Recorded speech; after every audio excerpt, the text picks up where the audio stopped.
Okey geng, so ni yang AGH 40.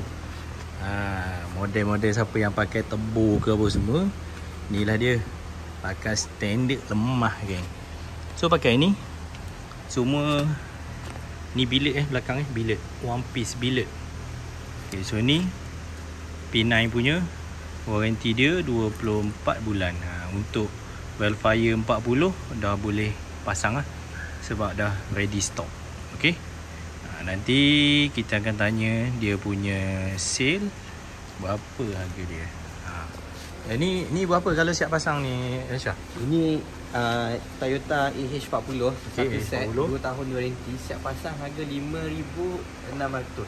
Okey, so ni 5,600. 5,600. Okey, so katakanlah satu lagi term and condition warranty Warranty untuk warranty biasanya kalau kata dalam masa 24 bulan, bulan yang ke-20 rosak.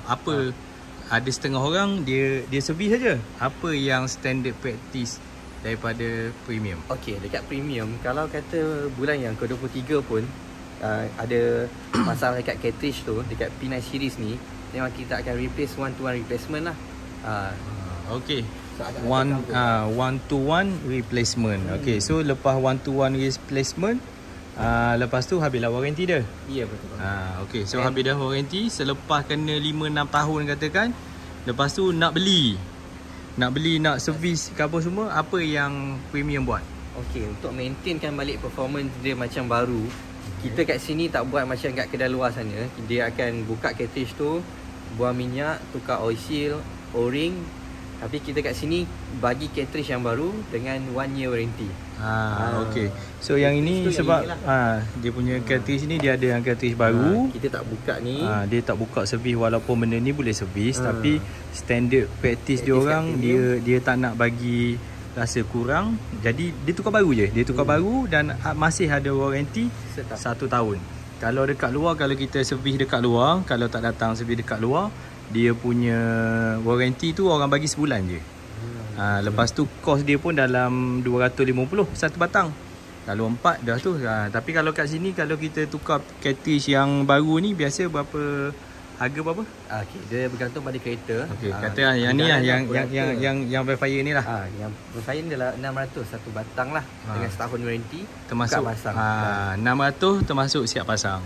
Makna masih lagi berbaloi lah. Okey. Depan belakang sebatang 6 12 2,400 lah. 2,400 masih ada warranty selama setahun. Okey. So dia ada wear and tear satu lagi. Dia ada wear and tear untuk ni.